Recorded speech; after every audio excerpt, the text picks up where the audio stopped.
Cheryl, this is Digger. Yes. And Digger is a little Basenji mix.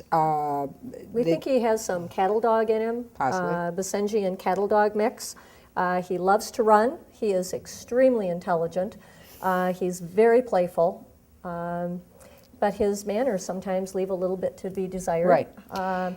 He has a tendency to jump up on things when he wants to look out the window. He is not opposed to jumping up on the window seat, jumping up on tables. So that He's very agile, aren't you? Thank you. He's very athletic, and Yes. he would do very well with somebody who's going to be athletic. And it would be very important here at the shelter. We've not seen Digger have any destructive behavior, but I feel that he's the kind of dog that if his exercise level or his exercise energy level is not met, he could become destructive in somebody's home, trying to. Sure. And I think this is important to, this is pretty typical. This is, Digger was surrender, and this is pretty typical because, again, it's exactly what we're talking about. The breed itself is very high energy.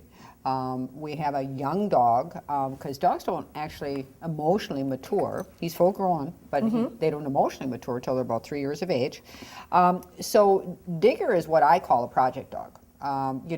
He is a great dog. He's got a wonderful personality. He's solid. He's really, really sweet. He's smart. He's never shown any aggression. Right. I mean, you've hit the nail on the head. I mean, he's just a great dog. But that energy level. he is really, really. He's a spring. I mean, you're absolutely right. I mean, he can jump on tables. He can, I brought him in here for one of my classes, and he literally jumped on all the tables and walked down it like he was going down a runway.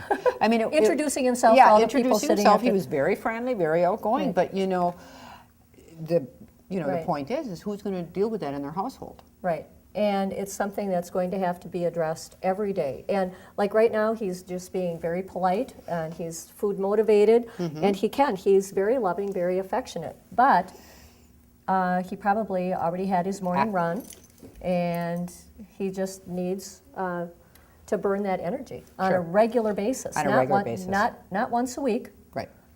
This is the kind of dog that would do awesome with somebody who runs, or likes, absolutely, or goes for long walks every single day, maybe twice a day. Sure. And he also does like to play fetch. So sometimes finding a game that your dog, likes to play.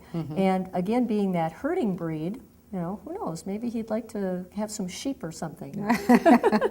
Yeah, and I think that we just want to impress upon people that this does not mean dogs like Digger aren't adoptable. They are very adoptable, but again, we want people to know that if you have a dog like this at home, or you're dealing with some of those energy levels, you have to make that commitment to say, I'm going to work with this. I'm going to, come up with a plan, and I'm going to work the plan, and I'm going to make sure that I'm doing everything I can for myself and for Digger and for your family. And if someone were to come in and they were interested in adopting Digger, we'd want to be very forthright about the kind of dog that he is and what you will have to do in your home to make it a home where they're living in harmony. Right.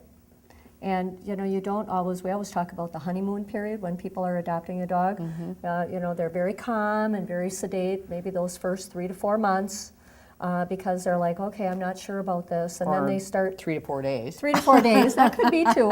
And so people need to be aware that you may not see the true dog right away. Sure. So you can't have that false sense of security of, well, I went to the grocery store yesterday and he didn't do anything in the house when I left him. Sure. And the next day you go to work and you let him have full run of the house for the whole day, and you come home and it's like a tornado struck. So here again, we just want people to use us as the resource that we are, and to have a better understanding before they get a pet, what kind of energy level and what kind of commitment they are making. Absolutely.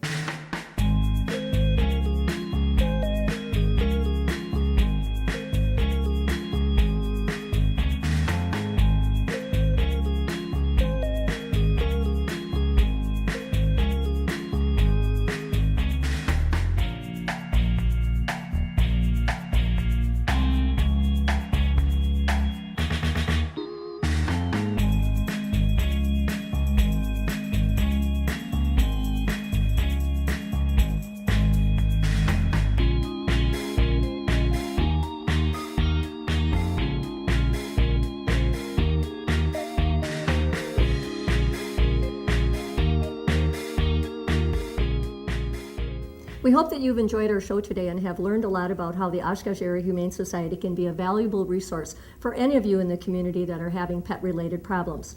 Until next time, happy tales to you.